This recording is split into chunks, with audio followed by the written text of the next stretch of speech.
इस अध्याय में कर्म संन्यास के मार्ग की तुलना कर्मयोग के मार्ग के साथ की गई है। श्री कृष्ण बताते हैं कि दोनों मार्ग एक ही लक्ष्य की ओर ले जाते हैं और हम इनमें से किसी एक का चयन कर सकते हैं। लेकिन कर्म का त्याग तब तक पूर्ण रूप से नहीं किया जा सकता जब तक मन पूर्णतः शुद्ध न हो जाए, और मन की शुद्धि भक्ति के साथ कर्म करने से प्राप्त होती है। इसलिए कर्मयोग बहुसंख्यक लोगों के लिए उपयुक्त विकल्प है। कर्मयोगी अपने सांसारिक दायित्वों का निर्वहन शुद्ध बुद्धि के साथ करते हुए अपने कर्म फलों की आसक्ति का त्याग कर उन्हें भगवान को अर्पित करते हैं। इस प्रकार से वे पाप से उसी प्रकार से अप्रभावित रहते हैं जिस प्रकार से कमल के पुष्प का पत्ता जल में तैरता है किंतु जल उसे स्पर्श नहीं कर पाता। ज्ञान के आलोक में वे शरीर को नवद्वारों के एक नगर के रूप में देखते हैं जिसमें आत्मा निवास करती है।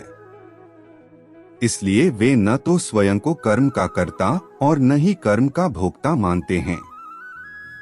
वे ब्राह्मण, गाय, हाथी और कुत्ते का मांस भक्षण करने वाले चांडाल को एक समान दृष्टि से देखते हैं। ऐसे सच्चे संत भगवान के दोष रहित गुणों को अपने भीतर विकसित करते हैं और परम सत्य में स्थित हो जाते हैं, किंतु सांसारिक लोग यह जाने बिना कि इंद्रिय विषयों के संपर्क से मिलने वाले सुख वास्तव में कष्टों के कारण हैं, अतः वे अज्ञानता के कारण इंद्रिय विषयों से मिलने वाले सुखों को प्राप्त करने का प्रयास करते हैं। लेकिन कर्मयोगी इनसे प्रसन्न नहीं होते, बल्कि इसकी अपेक्षा वे अपने भीतर भगवान के आनंद की अनुभूति करना पसंद करते हैं। आगे यह अध्याय संन्यास के मार्ग का वर्णन करता है। कर्म संन्यासी अपने मन, इंद्रियों और बुद्धि को नियंत्रित करने के लिए तपस्या करते हैं। इस प्रकार से वे बाह्य सुख के विचारों को बहिष्कृत कर इच्छा, भय और क्रोध से मुक्त हो जाते हैं। तब फिर वे भगवान की भक्ति के साथ अपनी तपस्या को संपूर्ण करते हैं और चिरस्थायी शांति प्राप्त करते हैं। अर्जुन ने कहा, हे कृष्ण, पहले आपने कर्म संन्यास की सराहना की और आपने मुझे भक्ति युक्त कर्मयोग का पालन करने का उपदेश भी दिया। कृपा पूर्वक अब मुझे निश्चित रूप से अवगत कराए कि इन दोनों में से कौन सा मार्ग अधिक लाभदायक है। परम भगवान ने कहा, कर्म संन्यास और कर्मयोग दोनों मार्ग परम लक्ष्य की ओर ले जाते हैं, लेकिन कर्मयोग कर्म संन्यास से श्रेष्ठ है। वे कर्मयोगी जो न तो कोई कामना करते हैं और न ही किसी से घृणा करते हैं, उन्हें नित्य सन्यासी माना जाना चाहिए। हे महाबाहु अर्जुन, सभी प्रकार के द्वंद्वों से मुक्त होने के कारण वे माया के बंधनों से सरलता से मुक्ति पा लेते हैं। केवल अज्ञानी ही सांख्य या कर्म संन्यास को कर्मयोग से भिन्न कहते हैं। जो वास्तव में ज्ञानी हैं, वे यह कहते हैं कि इन दोनों में से किसी भी मार्ग का अनुसरण करने से वे दोनों का फल प्राप्त कर सकते हैं। परमेश्वर श्री कृष्ण कहते हैं कि कर्म संन्यास के माध्यम से जो प्राप्त होता है उसे भक्ति युक्त कर्मयोग से भी प्राप्त किया जा सकता है। इस प्रकार जो कर्म संन्यास और कर्मयोग को एक समान देखते हैं, वही वास्तव में सभी वस्तुओं को यथावत रूप में देखते हैं। भक्तियुक्त होकर कर्म किए बिना पूर्णतः कर्मों का परित्याग करना कठिन है। हे महाबलशाली अर्जुन, किंतु जो संत कर्मयोग में संलग्न रहते हैं, वे शीघ्र परम परमेश्वर को पा लेते हैं। जो कर्मयोगी विशुद्ध बुद्धि युक्त हैं, अपने मन तथा इंद्रियों को वश में रखते हैं और सभी जीवों की आत्मा में आत्मरूप परमात्मा को देखते हैं, वे सभी प्रकार के कर्म करते हुए कभी कर्म बंधन में नहीं पड़ते। कर्मयोग में दृढ़ निश्चय रखने वाले सदैव देखते, सुनते, स्पर्श करते, सूंघते, चलते फिरते, सोते हुए, श्वास लेते हुए, बोलते हुए, त्यागते हुए, ग्रहण करते हुए और आंखें खोलते या बंद करते हुए सदैव यह सोचते हैं, मैं करता नहीं हूँ, और दिव्य ज्ञान के आलोक में वे यह देखते हैं कि भौतिक इंद्रियां ही केवल अपने विषयों में क्रियाशील रहती हैं, वे जो अपने कर्मफल भगवान को समर्पित कर सभी प्रकार से आसक्ति रहित होकर कर्म करते हैं, वे पाप कर्म से उसी प्रकार से अछूते रहते हैं जिस प्रकार से कमल के पत्ते को जल स्पर्श नहीं कर पाता। योगी जन आसक्ति को त्याग कर अपने शरीर, इंद्रिय, मन और बुद्धि द्वारा केवल अपने शुद्धिकरण के उद्देश्य से कर्म करते हैं। कर्मयोगी अपने समस्त कर्मफलों को भगवान को अर्पित कर चिरकालिक शांति प्राप्त कर लेते हैं, जबकि वे जो कामनायुक्त होकर निजी स्वार्थों से प्रेरित होकर कर्म करते हैं, वे बंधनों में पड़ जाते हैं, क्योंकि वे कर्मफलों में आसक्त होकर कर्म करते हैं। जो देहधारी जीव आत्मनियंत्रित एवं निरासक्त होते हैं, 9 द्वार वाले भौतिक शरीर में भी वे सुखपूर्वक रहते हैं, क्योंकि वे स्वयं को कर्ता या किसी कार्य का कारण मानने के विचार से मुक्त होते हैं।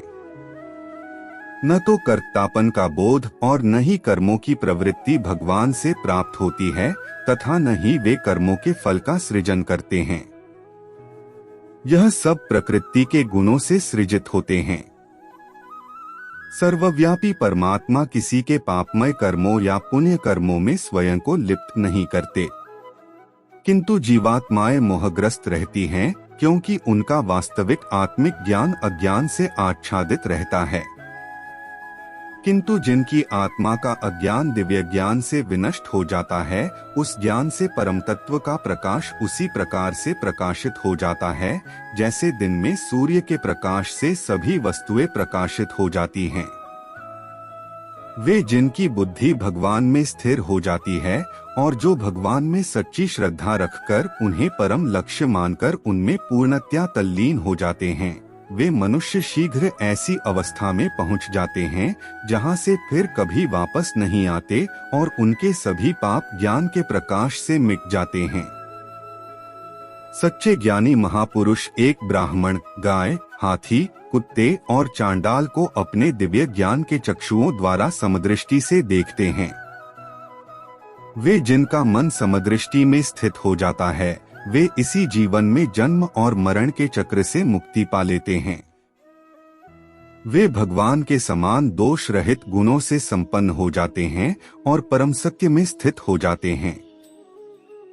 परमात्मा में स्थित होकर, दिव्य ज्ञान में दृढ़ विश्वास धारण कर और मोह रहित होकर वे सुखद पदार्थ पाकर न तो हर्षित होते हैं और न ही अप्रिय स्थिति में दुखी होते हैं।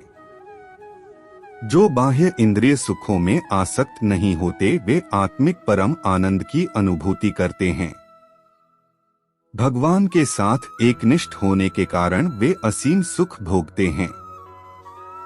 इंद्रिय विषयों के संपर्क से उत्पन्न होने वाले सुख यद्यपि सांसारिक मनोदृष्टि वाले लोगों को आनंद प्रदान करने वाले प्रतीत होते हैं, किंतु वे वास्तव में दुखों के कारण हैं। हे कुंती पुत्र, ऐसे सुखों का आदि और अंत है, इसलिए ज्ञानी पुरुष इनमें आनंद नहीं लेते।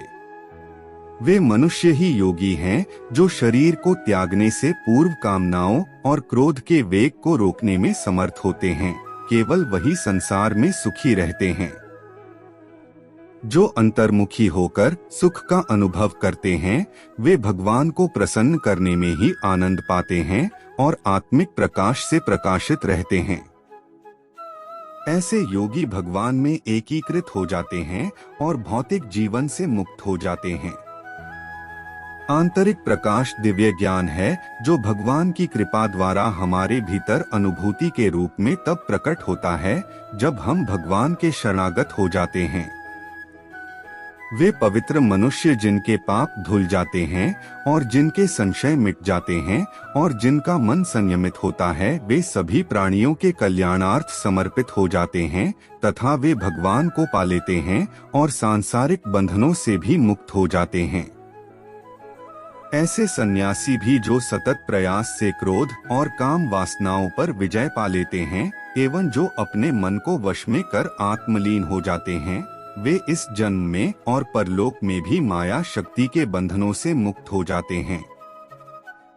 समस्त बाह्य इंद्रियां सुख के विषयों का विचार न कर अपनी दृष्टि को भौहों के बीच के स्थान में स्थित कर नासिका में विचरने वाली भीतरी और बाहरी श्वासों के प्रवाह को सम करते हुए इंद्रिय, मन और बुद्धि को संयमित करके जो ज्ञानी कामनाओं और भय से मुक्त हो जाता है वह सदा के लिए मुक्त हो जाता है।